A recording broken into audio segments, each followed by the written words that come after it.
preço da cesta básica em setembro cai na maioria das capitais brasileiras.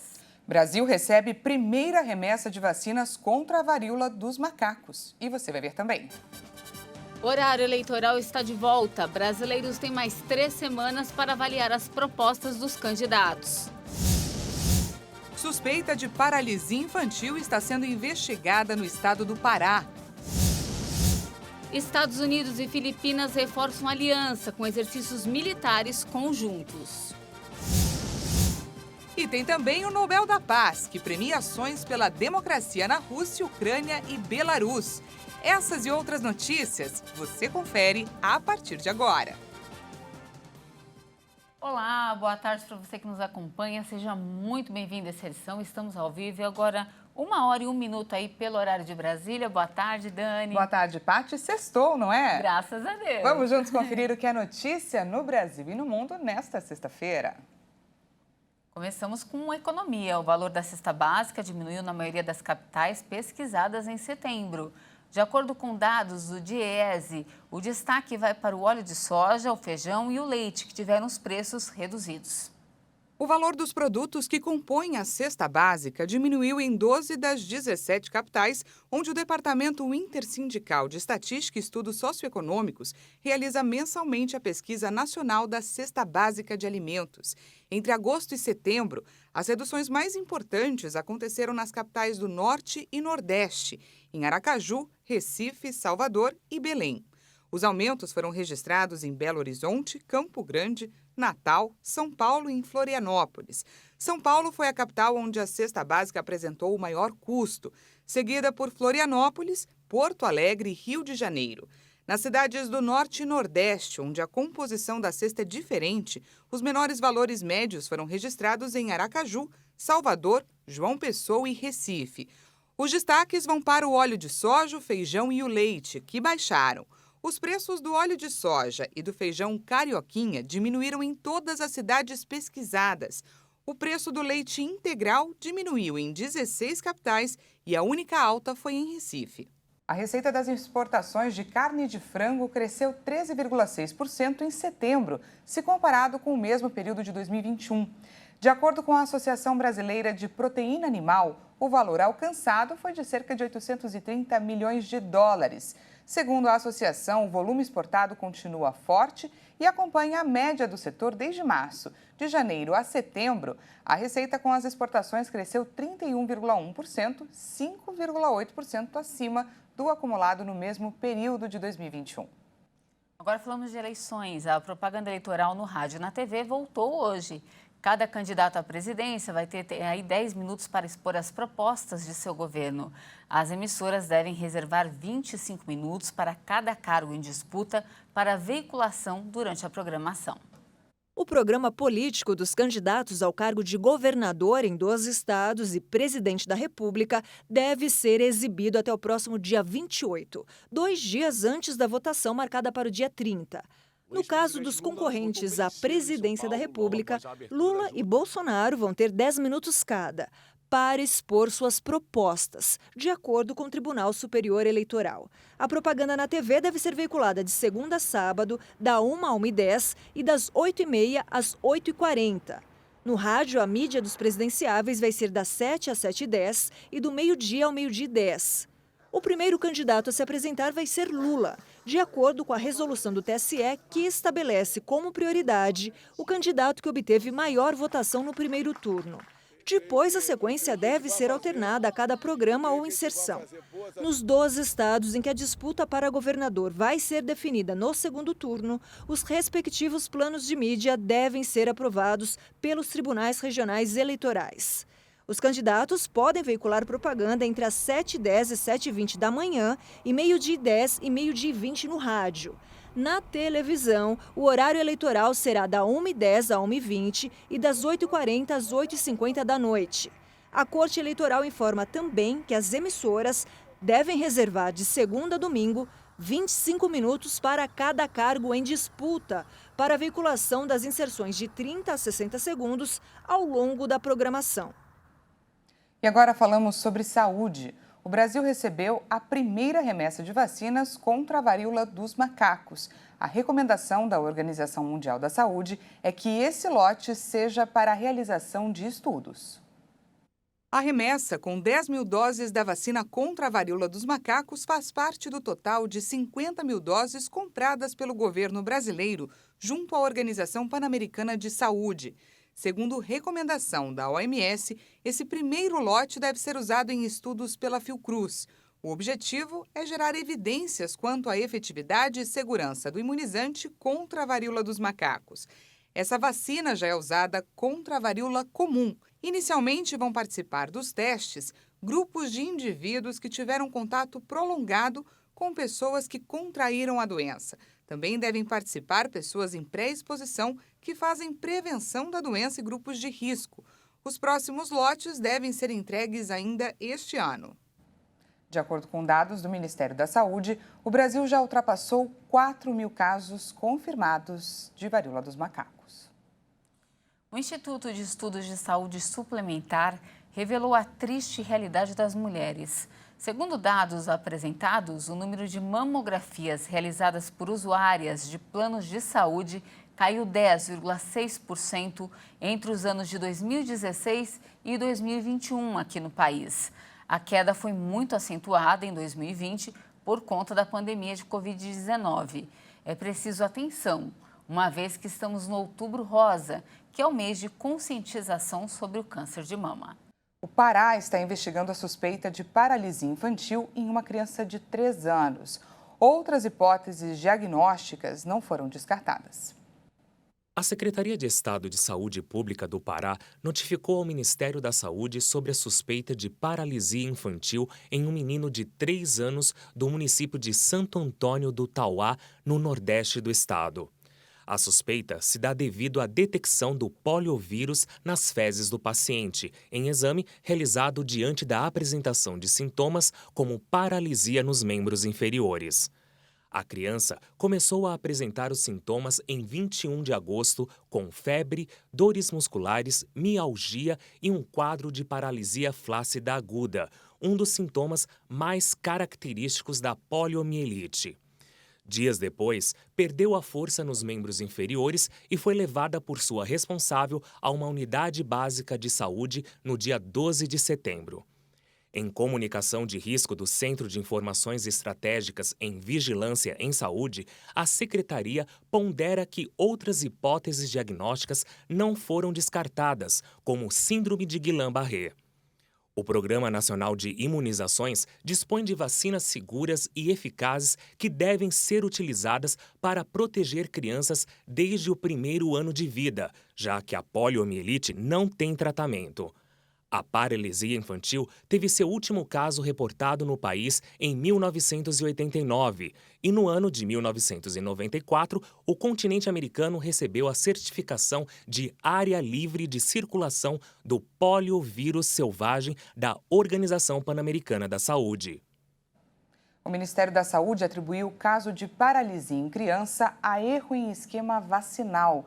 Em nota, a pasta explica que o paciente não havia recebido vacina de vírus inativado antes de receber a dose oral, o que é exigido. Agora vamos mudar de assunto e falar do tempo. O fim de semana chegou e todo mundo quer saber se vai chover, não vai. E a sexta-feira será marcada por sol e calor intenso em quase todas as áreas do Brasil. Por conta desse ar quente que já circula desde o início da semana, aumentam as chances de chuva. Por isso, tem previsão de pancada forte ou moderada em diversas regiões, principalmente nos estados do Sudeste e também no Centro-Oeste. Agora vamos juntos ao vivo com a câmera 10 lá fora. Você vê aí na sua tela, o sol aparece entre nuvens e a temperatura está em elevação. De volta comigo? Vamos conferir aí a previsão para algumas cidades do país.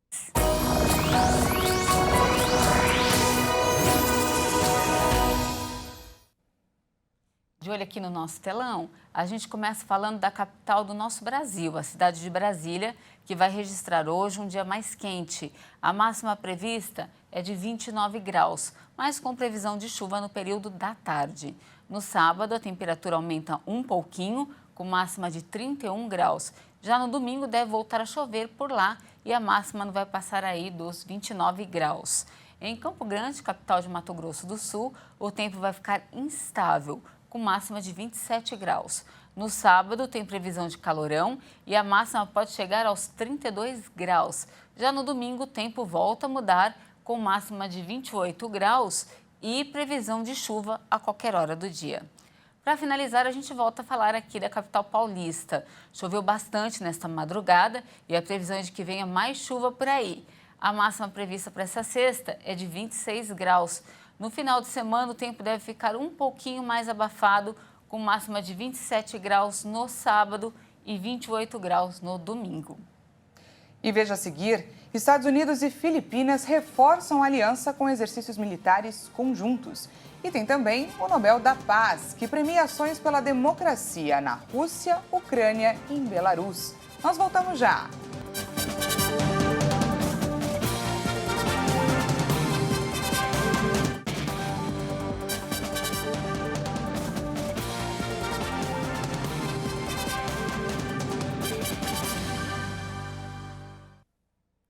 Estamos de volta ao vivo com destaque internacional, agora 1h14 pelo horário de Brasília. Uma onda de Covid surge na Europa. Segundo dados da OMS, foram contabilizados 1,5 milhão de casos da doença na semana passada. Com a chegada do inverno, uma nova onda de Covid parece se formar na Europa. Especialistas em saúde pública alertam que o ritmo devagar da campanha de reforço e as subvariantes da Ômicron BA4 e BA5, que dominaram o último verão no hemisfério norte, ainda estão por trás da maioria das infecções. No entanto, outras subvariantes da Ômicron, que estão sendo rastreadas por cientistas, têm ganhado terreno. Dados da OMS divulgados nesta semana mostraram que os casos na União Europeia atingiram 1,5 milhão na semana passada, um aumento de 8% em relação à semana anterior, mesmo com a queda dramática nos testes. Globalmente, os números de casos continuam a diminuir. Falamos do conflito no leste europeu. A Alemanha fechou seus 2 terminais de recebimento de gás natural russo, que fazem parte do projeto Nord Stream. A segurança no local também foi reforçada. A decisão veio em meio a dúvidas sobre uma possível sabotagem nas tubulações que ficam no Mar Báltico. Investigadores suecos reforçaram a hipótese e seguem analisando amostras que confirmem a suspeita. O fechamento dos 2 terminais elevou a crise na região e provocou protestos públicos em diversos pontos do norte do país. O preço da energia na Alemanha continua subindo e, com o fechamento do gasoduto, a população teme desabastecimento.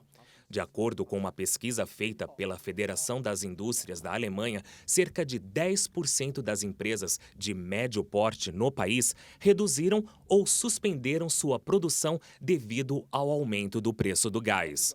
O mesmo ocorre em outros países da Europa, que seguem buscando maneiras de lidar com a crise. Pelo menos 24 países aqui das Américas não assinaram uma declaração de apoio à Ucrânia, que foi lida durante a reunião anual da Organização dos Países Americanos. A carta também condena as ações da Rússia. O documento, aplaudido pelos Estados Unidos, foi apresentado pela Guatemala na sessão plenária da Assembleia Geral da OEA.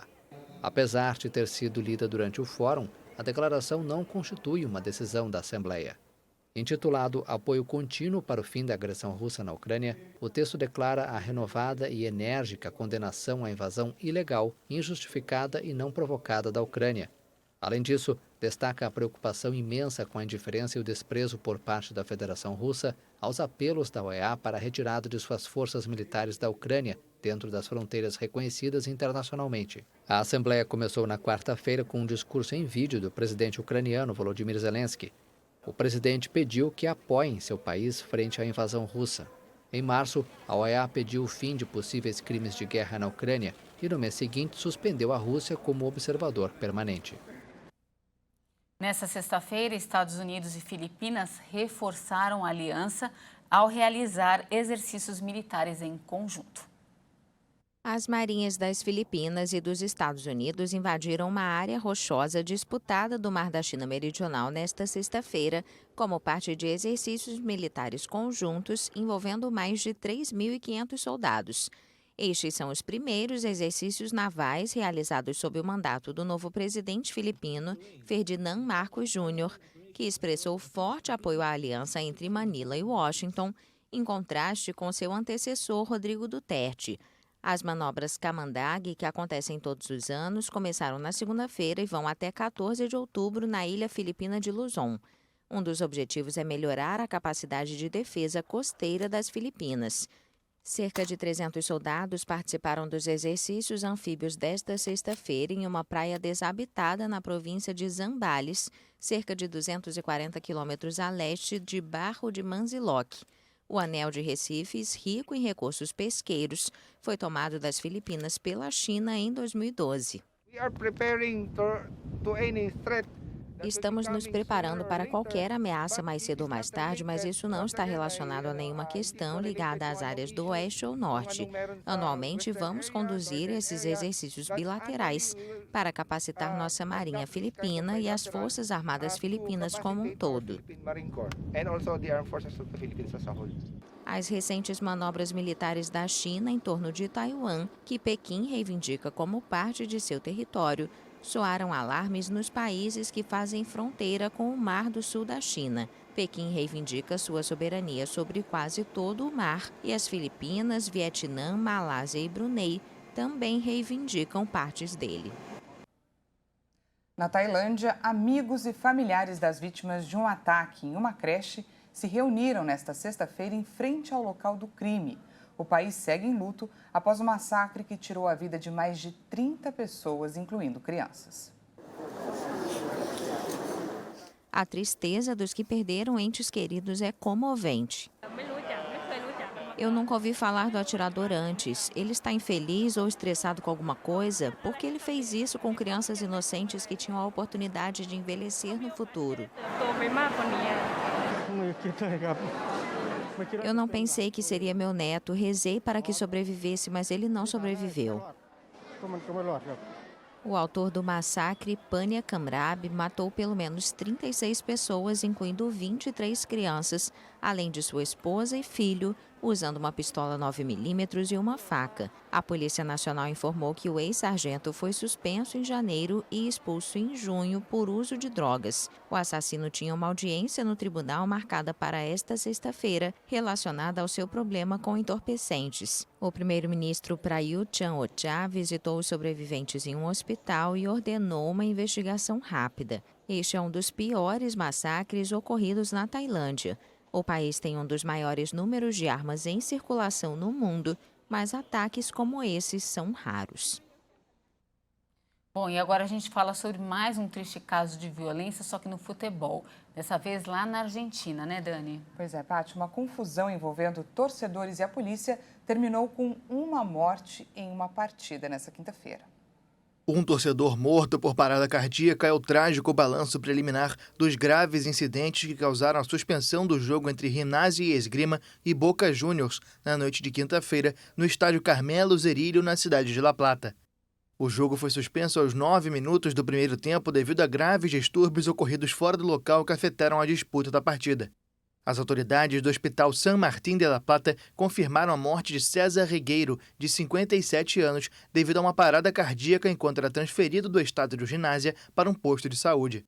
A imprensa local relatou que um cinegrafista do canal esportivo TIC foi ferido por balas de borracha e dezenas de torcedores tiveram que ser levados para hospitais devido ao gás lacrimogênio. Os incidentes começaram quando a polícia argentina reprimiu com balas de borracha e bombas de efeito moral os torcedores que lutavam para entrar em um estádio que já estava lotado. A partida marcava a última chance do Gimnasia de lutar pelo título em casa, enquanto Boca buscava uma vitória para voltar ao topo do campeonato. Assim como em alguns estados brasileiros, o futebol argentino proíbe a presença de torcedores visitantes em partidas da primeira divisão. A Associação Argentina de Futebol emitiu um comunicado em que repudia de maneira veemente os eventos que ocorreram nas proximidades do estádio e expressou um compromisso de continuar a trabalhar para erradicar essa classe de episódios que mancham a festa do futebol. E nesta sexta-feira foi anunciado o Nobel da Paz. E o que chamou a atenção é que o prêmio foi concedido para pessoas e entidades em uma região onde não há paz, o leste europeu, onde Rússia e Ucrânia travam uma guerra há 7 meses, né, Dani? Pois é, Paty. O Nobel foi concedido para um ativista da Bielorrússia, uma ONG da Rússia e uma entidade da Ucrânia, todos ligados à luta por direitos humanos. Por isso, o prêmio desse ano tem caráter altamente simbólico. Mais que uma premiação, é um desejo mundial que essa paz se torne realidade. Vamos conferir.